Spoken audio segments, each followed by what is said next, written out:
Tapi Bang Karni, saya protes tuh pernyataan itu. Anda lupa bahwa founding fathers Republik ini semua itu politisi, Bang. Jadi kita-kita ini yang udah bekerja buat rakyat ini rasanya sedih banget, Bang. Itu sedih banget kita dengar itu. Kayaknya harus pilih caption yang lain tuh, Bang. Terima kasih.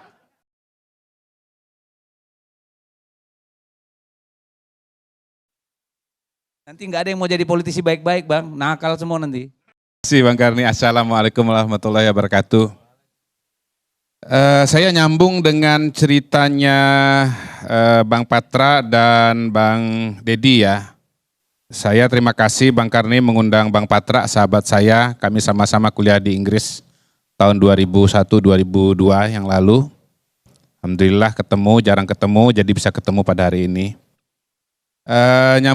Nyambungnya begini, tadi seorang sekjen PDI Perjuangan 4 jam di dalam ruang tunggu KPK atau ruang interogasi KPK. Nanti mungkin dijelaskan oleh Bang Praswat ya, biasanya memang begitu atau kenapa harus begitu. Tapi saya punya pengalaman yang mengindikasikan bahwa ya untung sekjen PDI Perjuangan 4 jam. Karena kalau bukan sekjen PDI Perjuangan 9 jam Bang. Ya, saya punya teman kenalan yang menunggu itu 9 jam di dalam ya. Dan proses BAP-nya sendiri atau pertanyaannya mungkin cuma sekitar 1 jam saja. Tersangka kali, kalau ini kan Saksi. baru saksi. Saksi, jadi saksi juga Bang. Jadi 4 jam terlalu lama kalau bukan sekjen PDI Perjuangan 9 jam. Yang kedua, HP-nya juga dipinjam tuh, nggak disita, tapi dilihat-lihat, dibaca-baca isinya. Nah jadi poinnya adalah, karena tadi Bang Dedi mengingatkan 5 tahun lagi siapa tahu yang dipanggil adalah Ade Armando atau M. Kodari, mumpung belum kejadian, tolong revisi Undang-Undang KPK. Supaya lebih menjamin hak asasi manusia, begitu Bang Praswat. Yang orang Lampung rupanya. Saya baru baca juga. Beliau SMA 3, saya SMA 2. Kalau saya nggak bisa komentar banyak mengenai kasus Harun Masiku. Karena saya tidak terlalu paham duduk permasalahannya. Karena itu saya berbicara mungkin dari kacamata orang awam saja. Tidak bisa berbicara dari kacamata hukum. Bahwa kalau dari kacamata awam, saya mengingat kembali peristiwa ini di masa lalu, yang kurang lebih pada waktu itu peristiwanya adalah ada PAW dari anggota DPR terpilih yang meninggal dunia di Sumatera Selatan, yaitu Pak Nazarudin Kiemas. Kemudian PAW-nya, seingat saya diputuskan oleh KPU kepada seseorang yang bernama Rizky, tapi kemudian diputuskan Harun Masiku. Dan kemudian diajukan permintaan kepada KPU untuk oleh DPP PDI Perjuangan, tolong dikoreksi kalau salah, untuk menetapkan Harun Masiku, namun kemudian ditolak oleh KPU. Dan pada titik itulah kemudian terjadi peristiwa suap dari Harun Masiku kepada Wahyu Setiawan dan juga yang waktu itu adalah komisioner KPU dan melibatkan anggota Bawaslu yang namanya Agustiani Tio. Dan pada waktu itu yang bertemu dengan Wahyu Setiawan adalah Saiful Bahri yang pada waktu itu stafnya Mas Hasto dan Donitri Istiqomah, penasihat hukum PDI Perjuangan. Nah, buat saya sebagai orang awam, walaupun telah keluar vonis, ketetapan hukum tetap dan kemudian sudah menjalani hukum, Wahyu Setiawan dan yang lain-lain, tapi memang kasus ini masih belum tuntas karena ada satu aktor, bahkan aktor utama yang belum ditangkap, yaitu Harun Masiku. Nah, kemudian apakah kemudian Harun Masiku ini nanti kalau ditangkap bisa membuka perspektif baru tentang peristiwa yang sesungguhnya, peristiwa lengkapnya, kemudian pihak-pihak yang terlibat di sana dan siapa yang bersalah, Itu yang membuat saya Bang justru melihat bahwa memang sebetulnya kasus ini tidak bisa dikatakan sudah tuntas gitu. Bayangkan kalau Harun Masikunya Pak Karni sudah ditangkap, maka semua cerita mengenai peristiwa suap pada tahun 2020 itu bisa dikatakan sudah final. Jadi kalau dibilang final, menurut saya sebagai seorang, bukan hukum ya, saya melihatnya sebagai sesuatu yang masih bisa banyak ceritanya kalau Harun Masiku betul-betul ditangkap. Nah yang paling menarik buat saya dari kacamata awam adalah pernyataan Pak Alexander Marwata bahwa 1 minggu lagi akan ditangkap begitu. Kok bisa pasti 1 minggu itu? Itu buat saya sangat menarik. Gitu. Apakah 1 minggu itu karena kemudian perjalanan menuju tempat Masiku berada itu membutuhkan waktu 1 minggu begitu kan? Entah diukur pakai mobil, pakai motor atau jalan kaki, diukur pakai Google Map, sehingga kemudian bisa menetapkan 1 minggu. Ini tolong juga Bang Praswat nanti dari kacamata dan Abang pimpinan KPK, apakah pernah bisa memprediksi bahwa seorang buron itu akan bisa ditangkap dalam rentang waktu tertentu gitu ya? Atau saya balik, justru sebetulnya udah ditangkap. Karena sudah ditangkap jadi bisa diatur waktunya, mau 1 minggu, mau 3 hari, atau jumlah yang lain kan ya kan? Jadi menurut saya angka yang pasti itu cuman bisa disampaikan Bang Praswat kalau orangnya udah ditangkap Bang. Jadi terserah Bang aja menentukan kapan ya kira-kira saya akan umumkan ini akan ditangkap begitu. Dan ini tentu menjadi spekulasi yang sangat menarik. Betul-betul menurut saya kalau 1 minggu dan bisa ngomong 1 minggu itu, ya buat saya sih harusnya orangnya udah ditangkap gitu. Sehingga kemudian bisa menentukan kapan waktu yang akan, sebetulnya akhirnya 1 minggu itu bukan ditangkap, dijemput atau ditampilkan bahwa orang ini ditangkap begitu. Tapi kita lewatin aja lah. Intinya buat saya sebagai seorang awam bahwa memang peristiwa Harun Masiku ini masih koma, belum titik karena orangnya belum ditangkap. Sehingga keseluruhan kasus ini sebetulnya memang belum final. Nah itu satu. Nah yang kedua mengenai kasus pemanggilan di Polda, karena ini kan sebetulnya kalau kita bicara Mas Hasto ini. Ya, halo teman-teman, selamat datang lagi di channel ini. Salam inspirasi, salam NKRI, harga mati.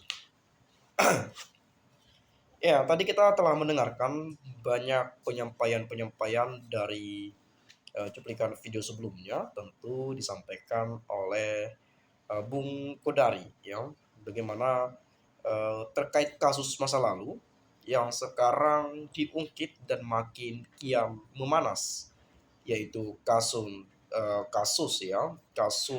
Harun Masiku. Nah, kasus ini berawal dari tahun 2019 ya, pada saat itu PDIP mengusung kadernya atau mengusung di Dapil Sumsel 1 ya, kalau nggak salah. Dan ada beberapa nama, tapi saya lupa namanya, saya juga nggak sebutkan karena ada termasuk nama almarhum juga ya. Bagaimana hal ini ketika kita melihat bahwa kasus ini sebetulnya sudah lama, tetapi sekarang diungkit nih. Jadi banyak orang mengucapkan, nah itu kan sudah lama sekali, dan kasusnya juga nggak terlalu besar-besar amat, ya kenapa makin besar-besarkan? Ya kenapa nggak tangkap Harun Masikunya saja? Kenapa harus mentersangkakan Sekjen DPP PD Perjuangan, Pak Hasto Kristianto? Apakah ada unsur politisasi di dalamnya atau bagaimana? Ini kan banyak nih pernyataan, pertanyaan, dan seterusnya. Nah, dari kacamata awam terkait hukum atau politik-politik ini, ya khususnya bagi kita yang masyarakat Indonesia ya, memang bukan di bidang hukum, bukan di bidang politik, tetapi dari kacamata kita melihat bahwa kasus ini bisa kita bilang masih ada kasus yang lebih besar daripada kasus ini yang mestinya ditangani oleh KPK, yang memang benar-benar mengkorupsikan uang negara. Nah, jadi singkat cerita, ini tadi kebetulan saya baca-baca, ya mungkin saya sudah upload di video sebelumnya, nanti teman-teman bisa menonton. Nah, jadi ini singkat cerita ya, inti poinnya saja. Jadi pada saat itu ada inti poin yang saya kutip tadi, bahwa cerita ini diawali pada saat yang saya katakan tadi ya, di 2019. Lalu kemudian Harun Masiku ya menginginkan kursi nomor satu, yang kebetulan kursi yang seharusnya di kursi nomor satu itu kan almarhum yang sudah meninggal itu ya, dan itu harusnya berada di situ. Tapi karena telah meninggal dunia, jadi PDIP atau Harun Masiku ini menginginkan itu, ya menginginkan kursi nomor satu tersebut. Lalu kalau nggak salah kemudian karena PDIP yang mengusung Harun Masiku ini gitu ya, lalu dibawakanlah ke Mahkamah Agung ya, ke MA dan seterusnya ya. Terlepas daripada cerita singkat ini, kemudian Harun Masiku melobi salah satu anggota KPU ya, melobi salah satu anggota KPU. Nah, bahwa menginginkan kursi tadi. Nah, anggota KPU ini pun menyanggupi hal itu. Ya, menyanggupi hal itu dengan catatan Harun Masiku harus bayar nih 900 juta kalau nggak salah. Nah, bayar 900 juta, kemudian Harun Masiku membayar masih 850 juta dibayar gitu ya, dikasih lah istilahnya gitu, sesuai permintaan anggota KPU tadi. Nah, jadi setelah itu entah apalah gitu ya, entah ketahuan atau apa. Jadi yang terlibat ini ya sudah diproses lah sesuai jalur hukum yang berlaku. Si Harun Masiku ini kabur nih. Nah, sampai sekarang masih jadi buronan. Nah, nyatanya yang kita ketahui bahwa harusnya ini dari sudut pandang saya, ya harusnya orang yang memiliki surplus kekuasaan itu yang seharusnya jadi tersangka gitu ya. Karena nggak mungkin seseorang yang tidak memiliki surplus kekuasaan, apalagi kekuasaannya lebih rendah dibandingkan yang lebih tinggi, nggak mungkin beliau menyogok gitu, nggak mungkin disogok. Tapi mungkin you bayar, nanti gue kasih tuh kursi itu sama-sama you, kurang lebih seperti itu. Dari kacamata awam politik ya, ada hukum ya, tapi kalau saya salah saya minta maaf, silahkan dikoreksi nantinya. Itu yang saya dengar-dengar sih sebetulnya, dan beberapa kali saya baca, saya nggak terlalu ingat karena sudah lama sekali saya membacanya ya. Nah, kemudian terlepas daripada itu tadi seperti disampaikan oleh Bung Kodari, kebetulan ini video yang sudah lumayan lama, 6 bulan lalu. Nah, pada saat pemeriksaan atau Hasto dipanggil KPK sebagai saksi, itu menunggu tuh di ruangan interogasi lah mungkin ya, sampai berjam-jam dan seterusnya. Padahal kalau KPK menggunakan waktu itu untuk bertanya, untuk menginterogasi terkait Harun Masiku, ya pasti itu sangat bermanfaat sekali. Ini kok malah ditinggal berjam-jam di dalam ruangan itu, kan itu. Nah, lalu kemudian seperti yang disampaikan, ini memang tidak ada di cuplikan video ini, tapi di video saya sebelumnya ini lanjutannya ya. Jadi ada bawahan dari Hasto Kristianto menunggu di luar. Nah, jadi ada seseorang pakai topi, pakai masker, menyuruh atau mengatakan kepada bawahan ini, ya kepada mungkin asisten kali ya, asisten dari Pak Hasto. Lu dipanggil Hasto. Nah, mungkin dari segi pekerjaan beliau ini kerja kepada Pak Hasto ya, oh mungkin ada yang perlu kali ya. Nah beliau pergilah tuh menemui Pak Hasto. Di lantai 2 diambil tuh handphonenya, apa namanya, ATM-nya katanya yang isinya 700.000 dan seterusnya dan seterusnya.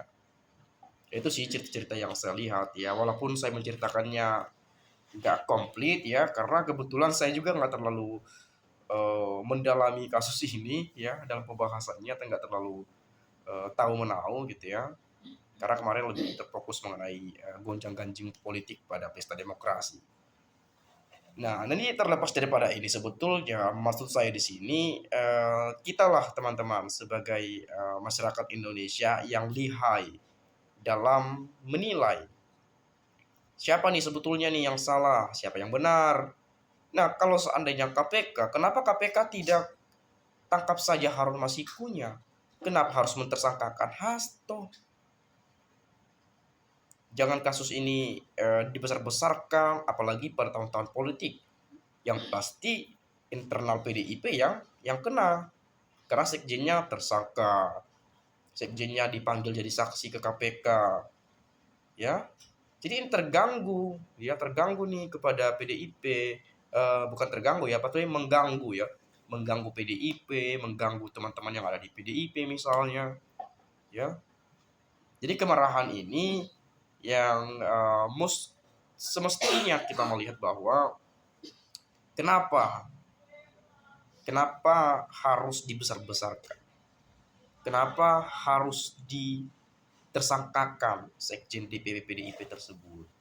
Nah, itu yang kita lihat ya dalam segi awam nih.